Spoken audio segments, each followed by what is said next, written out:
வணக்கம். ஆடிட்டர் கிருஷ்ணன் பேசுகிறேன்.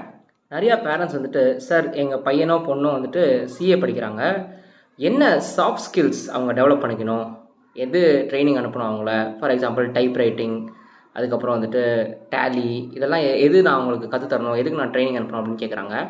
ஆக்சுவலி இது எதுவுமே நீங்கள் பண்ண தேவையில்லை. தயவுசெய்து சொல்கிறேன், இது எதுவுமே பண்ணாதீங்க. சிஏ படிக்கிற பசங்க சிஏ மட்டும் படிக்கட்டும். இந்த டைப் ரைட்டிங் போகிறது, ஷார்ட் ஹேண்ட் போகிறது, டேலி கற்றுக்கிறது, இது எதுவுமே அவங்க இப்போ கற்றுக்க தேவையில்லை. ஏன்னா சிஏ இன்ட்ரு முடிச்சதுக்கப்புறம் மேண்டேட்ரியாக அவங்க 100 hours ட்ரைனிங் ப்ரோக்ராம் எடுத்துப்பாங்க. சிஏ இன்ஸ்டியூட்டே கவர்மெண்ட்டே அவங்களுக்கு மேண்டேட்ரியாக ட்ரைனிங் சொல்லி தருவாங்க. அண்ட் அது வந்து ஒரு ரொம்ப நல்ல ட்ரைனிங்கு. 7000 ரூபா ஃபீஸ் கட்டணும் அதுக்கு, கவர்மெண்ட்டுக்கு. ரொம்ப நல்லா ட்ரெயின் பண்ணுவாங்க. ஸோ அங்கேயே நீங்கள் ஓரளவுக்கு நல்லா கற்றுப்பீங்க. அண்டு லேப்டாப்பை கொடுத்துருங்க அவங்க படிக்கிறதுக்கு.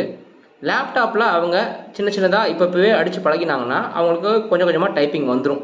ஃபார் எக்ஸாம்பிள் எல்லோரும் ஃபோனில் வாட்ஸ்அப் யூஸ் பண்ணுறாங்கல்ல, அந்த ஃபோனில் இருக்கிற வாட்ஸ்அப்பையே லேப்டாப்பில் வாட்ஸ்அப் வெப்னு போட்டு யூஸ் பண்ண சொல்லுங்கள். அது டைப் படிக்க வந்துடும். இப்போ ஃபோன் டைப் படிக்கிறதுக்கு நம்ம என்ன கற்றுக்கிட்டோமா, எங்கேயா கிளாஸுக்கு போனோமா, எல்லாம் ஸ்பீடாக அடிக்கிறோம்ல, அந்த மாதிரி லேப்டாப்லேயும் ஆட்டோமேட்டிக்காக டைப்பிங் வந்துடும். டேலின்றது நம்ம என்ன தான் இங்கே கற்றுக்கிட்டாலும் ஆர்டிகல்ஷிப் போகும்போது அந்த ஆஃபீஸில் நம்ம கற்றுக்கும் போது தான் பெட்டராக கற்றுப்போம். அதனால் இப்போதைக்கு அந்த டேலி கிளாஸும் போக தேவையில்லை, காசு தான் வேஸ்ட்டு. ஆடிட்டர் ஆஃபீஸுக்கு போனால் 15 to 20 நாளில் நம்ம டேலி கற்றுப்போம். சரிங்களா? ஸோ அதனால் டைம் வேஸ்ட் பண்ணாமல் focused on CA studies only. Thank you.